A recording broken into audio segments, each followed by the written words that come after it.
Halo, selamat sore Sobat 7, dimanapun Anda berada, semoga dalam kondisi yang sehat selalu ya. Dan saya akan menyapa dahulu teman-teman yang sudah join di Facebook, Instagram, maupun YouTube. Halo, selamat datang di episode kali ini. Dan makasih juga teman-teman udah ngeluangin waktu untuk nonton episode kali ini. Dan kali ini saya akan berbincang dengan seorang influencer, seorang selebgram juga. Dan kita akan berdiskusi mengenai opini-opininya, kemudian mengenai juga kesibukan saat ini. Karena kan memang cukup jarang terdengar ya beberapa hari terakhir ini ya. Dan kita akan lihat dulu sebelumnya foto-foto yang satu ini sebelum kita ngobrol sama orangnya. Kita lihat dulu.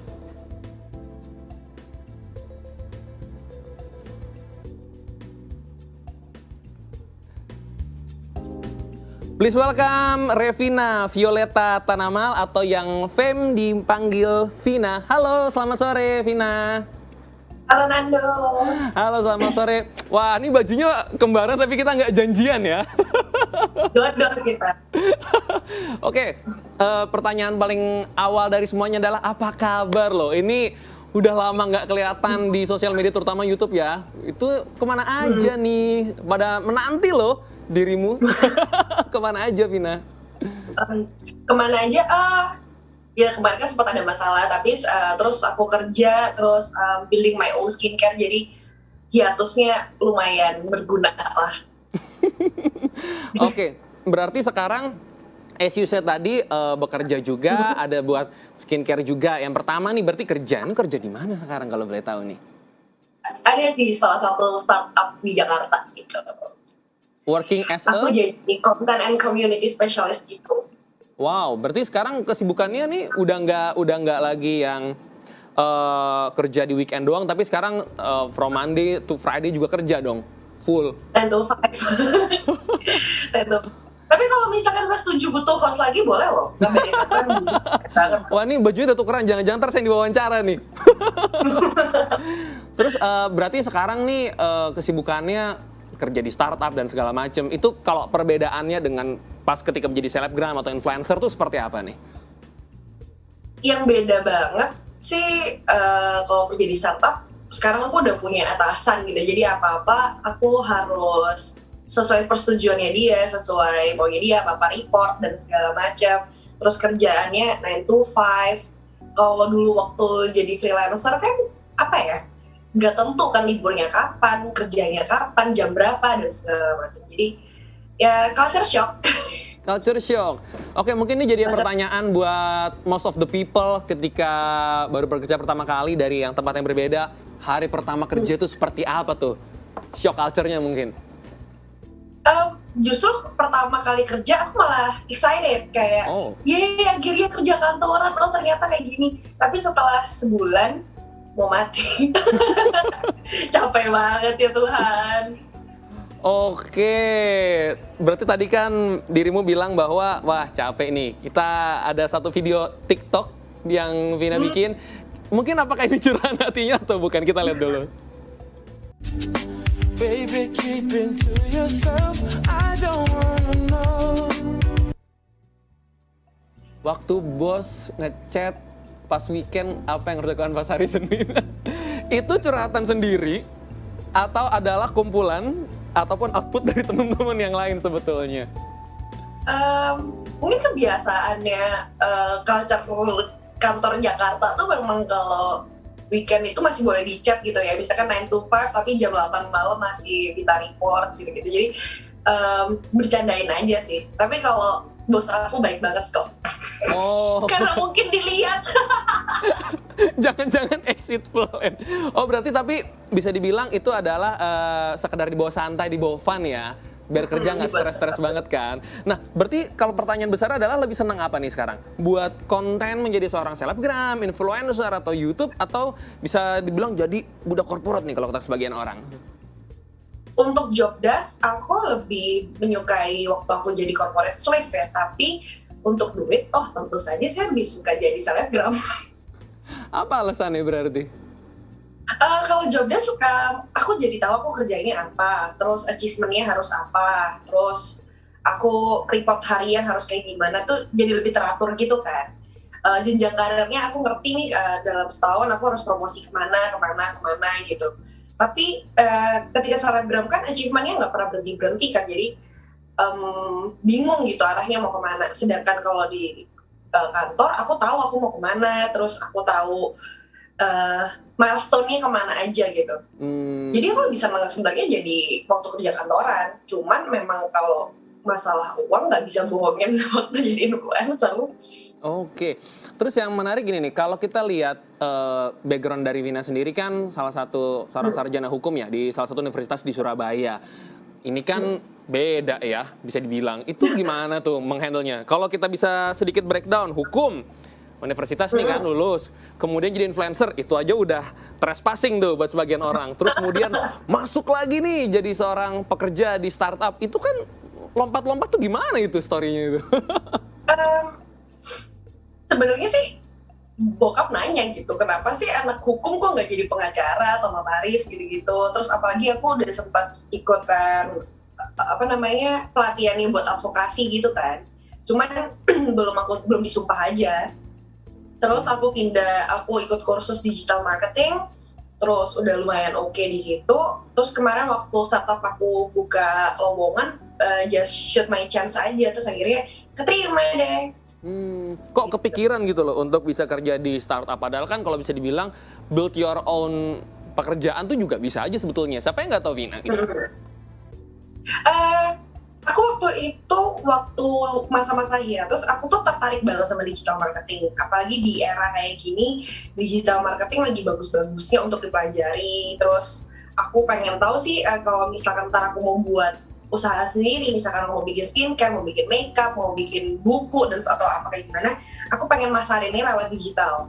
Nah, terus ketika udah lulus, 3 bulan aku sekolah digital marketing, terus udah ngerti, ya udah kebetulan kantor aku ada yang butuh, kenapa enggak gitu aja. Oke, tapi sebetulnya deep down in your heart masih kangen gak sih bikin konten? Kangen syuting. Kalau kangen bikin konten enggak, kangen syuting, kangen ketemu sama kru, kangen di briefing, kangen ketemu sama teman-teman lain, terus syuting reality show, kangen. Tapi kalau bikin konten terus kayak harus keluar foto-foto, enggak kangen. Kenapa? Apa yang bikin ada diferensiasi antara dua itu? Kan padahal kan mirip-mirip aja sebetulnya. Kalau syuting kan jelas ya, aku harus datang ngapain, terus waktu udah selesai thanks all crew pulang, gitu kan. Sedangkan kalau konten aku harus bikinin kreatifnya sendiri.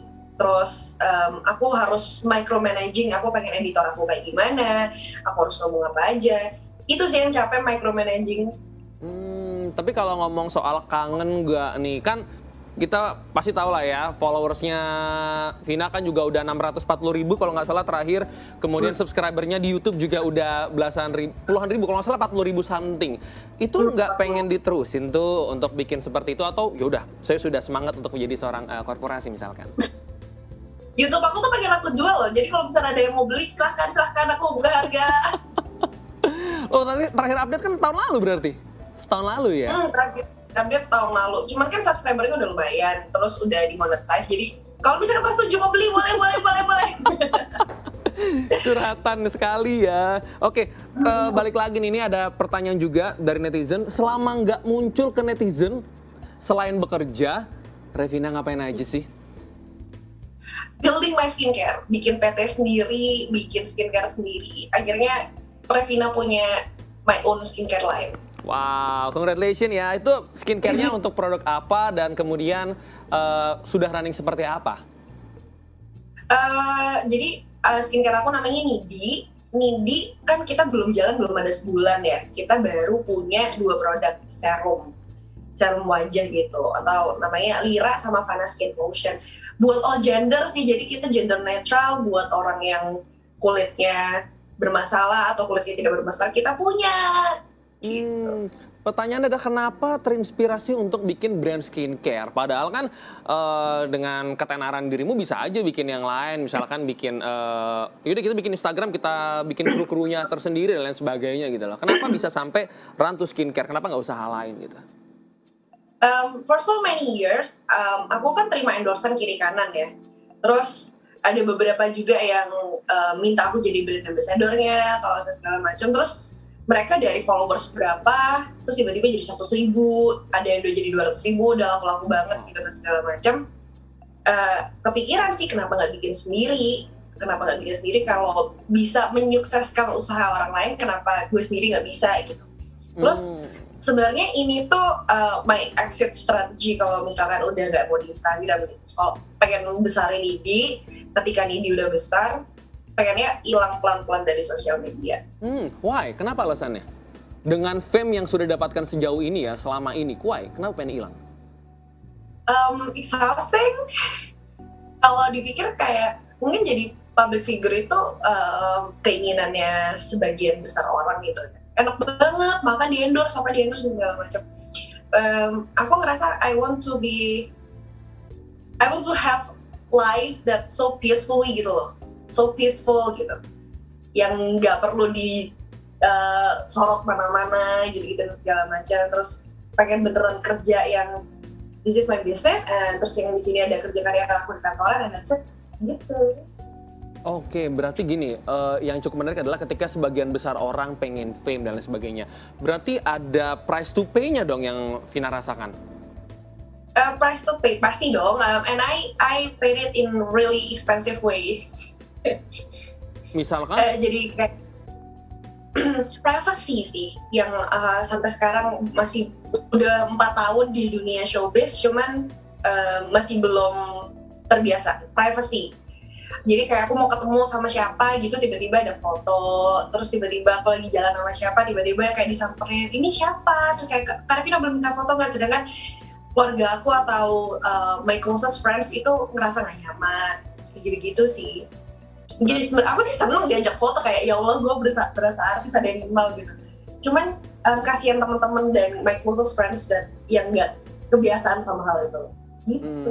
Tapi kan one thing for sure, saya juga udah cukup sering lihat Vina di mana-mana, juga mendengarkan mengenai speak up dan lain sebagainya. Berarti itu nanti akan terhilangkan dong bisa dibilang kalau sosok utamanya itu nggak muncul lagi. Nggak apa-apa, soalnya capek. Kayak Revina ngomong dikit, itu jadi salah besar dan langsung dihujat kiri kanan dan segala macam. Sedangkan kalau aku bukan siapa-siapa, aku mau ngomong sesuatu nggak bakal dihujat gitu. Itu sih yang aku ngerasa kayak double standard banget sih gitu orang-orang. Padahal aku merasa Revina pengennya ngomong aja, this is freedom of speech gitu. Cuman karena orang lo kan public figure, lo harusnya jadi contoh, jadi apa dan segala macam, bla bla bla bla, capek. Jadi mending jadi orang biasa aja kali ya, bisa hidup seenak udel, mau ngegosip seenak udel gitu-gitu. Berarti gini, kan tadi dirimu bilang bahwa ada hate speech, ada orang-orang yang nyinyir mungkin bisa dibilang. Berarti capek dong. Terus how you handle with it? Aku sih betah-betahin selama duitnya masih oke. Berarti dapat good things juga dari sana dong sebetulnya. Dapat good things, saya kayak I met my friend itu dari Instagram, terus aku dapat kerjaan yang stable, aku bisa pindah ke Jakarta tuh gara-gara kerjaan di showbiz. Ya ada plus minusnya lah. Nah yang aku belum bisa toleran itu double standardnya aja. Misalkan seperti apa tuh? Ya misalnya Vina ngeluh nih masalah sesuatu di Instagram, terus langsung orang-orang, lu tuh gak tahu rasanya bersyukur, bla bla bla bla bla bla bla bla bla, cantik lu ngomong kayak gitu, gini. Dan sedangkan kalau Revina bukan siapa-siapa, Revina followersnya cuma 1.000 atau 2.000, ya udah nggak jadi masalah gitu loh, nggak akan jadi hal yang harus diomongin sama orang banyak. Tapi kalau Revina yang ngeluh bisa masuk mana-mana gitu. Revina ternyata mengeluh, 10 fakta menarik tentang Revina yang katanya barusan gini gitu. Berarti gini, selama bermain sosial media, menjadi seorang influencer, digital creator juga dan sebagainya, the most painful thing yang pernah dirasain, pasti kan sekuat-kuatnya seseorang menerima paparan lama-lama kan dar kena juga dong. Have you ever been kayak, aduh gue nyerah nih, capek gitu, pernah nggak tuh? The most painful thing is they took away my freedom of speech. My followers take my freedom of Kebebasan speech. berbicara Jadi ya berarti ya.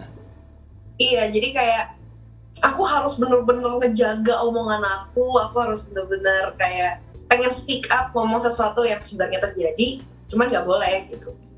Itu yang paling painful sih. Cuman nggak boleh berarti. I cannot do it. Pernah sampai down banget gak sih gara-gara misalkan satu komen yang diriku sempat lihat beberapa kontenmu kayak yang ya gue nggak peduli dengan orang mau ngomong apa gitu loh, karena setiap orang punya hak untuk berbicara, tapi pernah ada satu kata-kata yang sampai nyakitin banget gak tuh? Paling sih bawa-bawa keluarga aku kayak, oh pantas adanya kayak gini, kakaknya kayak gini gitu. Oh pantas nyokap bokapnya kayak gini gitu, padahal nggak relevan aja. And that's it. Gitu aja sih. Sampai bawa keluarga? Oke, one thing for sure, Sobat 7 ini Vina sangat menyayangi adiknya juga ya, terlihat dari konten-kontennya yang di speak up untuk sang adik. Seberapa besar dampak adik untuk kehidupannya seorang Vina sebetulnya? Caitlyn adik aku tuh my biggest supporter lah. Dia supporter yang ketika semua orang udah gak percaya sama aku, dia bilang udah gak apa-apa, aku masih percaya gitu. Terus giliran semua udah balik aja ke Surabaya bla bla bla begitu, enggak, dia tetap bilang udah kamu sukanya di Jakarta, kamu pengen nyari duit di Jakarta ya ke Jakarta aja gitu. Jadi di saat semua orang udah kayak tidak percaya gitu, aku pun sendiri nggak percaya sama kemampuan aku, dia yang ada sih gitu. Dia yang support, dia yang everything di social pass gitu. Jadi sayang sekali sama adikku. Oke, berarti selama ini speak up untuk semuanya yang di sosial media, di YouTube terutama, itu untuk adik atau untuk diri sendiri kan, untuk siapa sebetulnya? Buat diri sendiri juga dong, karena kalau misalkan aku dapat dealing sama brand kiri kanan segala macam, bisa nyenengin keluarga, bisa nabung nikah, bisa. Kapan nih ada bocoran nggak nih nikah? Udah di-mention loh, saya nggak nanya loh, di-mention loh ini loh. Gitu-gitu deh makanya. Ditunggu kabar baiknya. Anyway, berarti sejauh ini yang dirimu lakukan fokus di karir sekarang berarti ya? Fokus di karir. Fokus di karir. Nemu trouble nggak di karir? Kalau di influencer kan nemu kayak head speech. Kalau di karir nemu nggak tuh trouble-nya? Enggak. Kalau di kantor atau di bisnis ketemunya paling supplier yang harganya lebih mahal. Di politik kan kerja kayak jam berapa malam masih harus dicat. Jadi kayaknya aku tahu, kakak kamu kalau misalkan pernah kerja kantoran pasti tahu rasanya lah, kayak jam 5 selesai, tiba-tiba jam 12 malam, besok ditunggu ya reportnya gitu. Terus kita langsung kaget, oh iya. Berarti pernah ada miss kerjaan nggak tuh seorang Vina? Pernah kayak diomelin dong. Diomelin. How's the story? Gimana tuh ceritanya? Sebenarnya sih ngasih kerjaannya hari Jumat, tapi Senin pagi udah harus ada. Terus akunya nggak mau, kayak kan hari Jumat ya berarti selesai kerjanya hari Senin karena Sabtu Minggu libur. Tapi ternyata pas hari Senin itu butuh banget, dan waktu jam 10 apa jam 9 gitu belum selesai.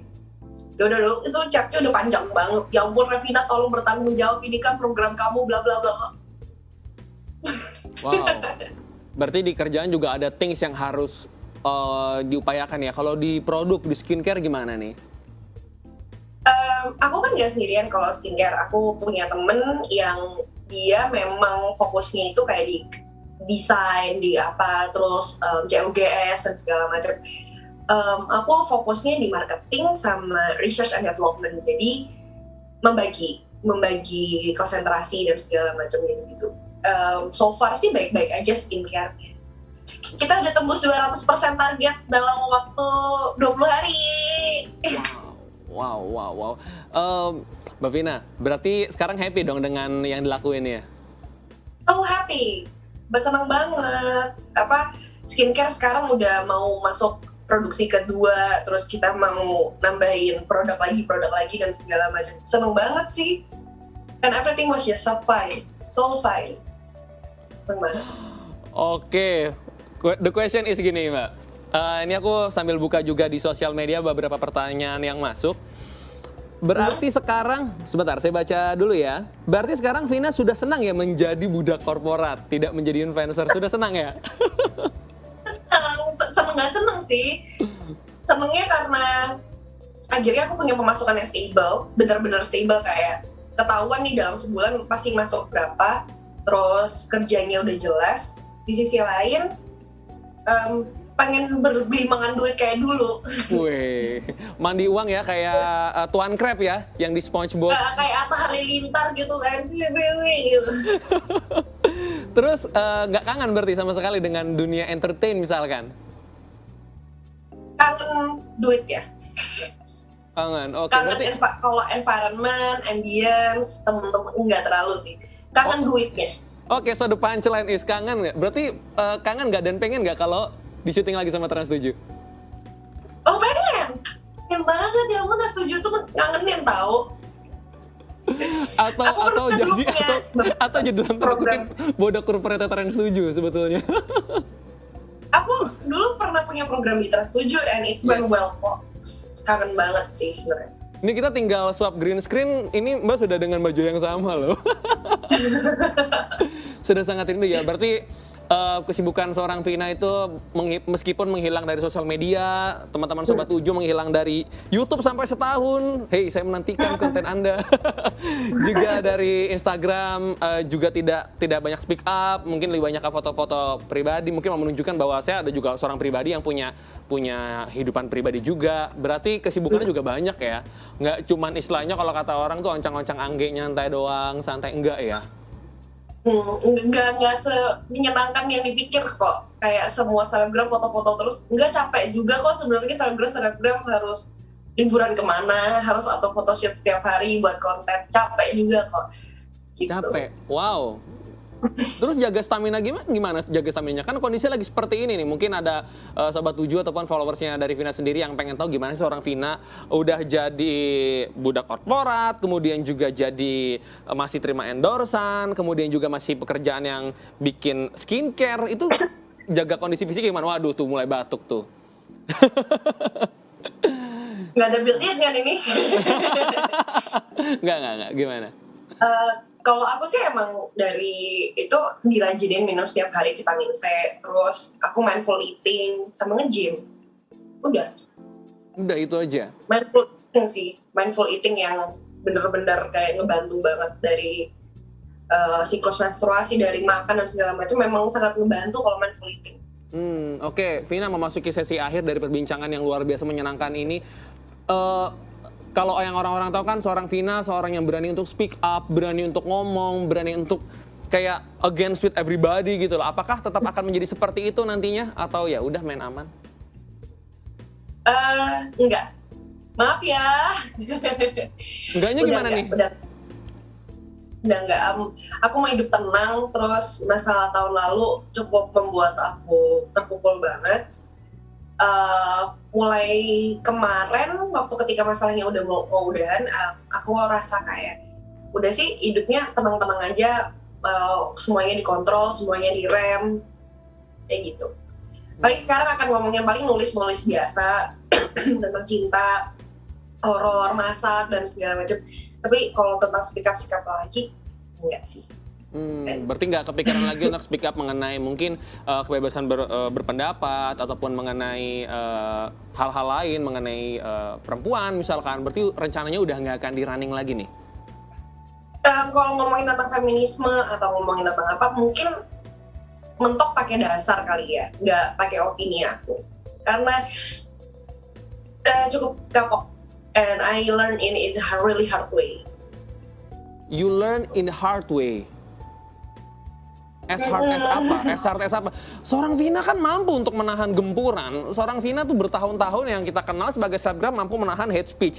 Kalau buka beberapa foto yang lama, mungkin aku pernah lihat itu hate speech-nya. Wow, itu bener-bener hate. I can handle hate speech. Tapi kalau ada masalahnya dengan orang lain, ada masalahnya sama keluarga, hukum, segala macam, I don't think you can handle it. Tapi kan Vina anak hukum, maksudku dirimu kan punya kapasitas sejauh itu gitu loh. Aku kan hukumnya belajarnya teori bukan praktek.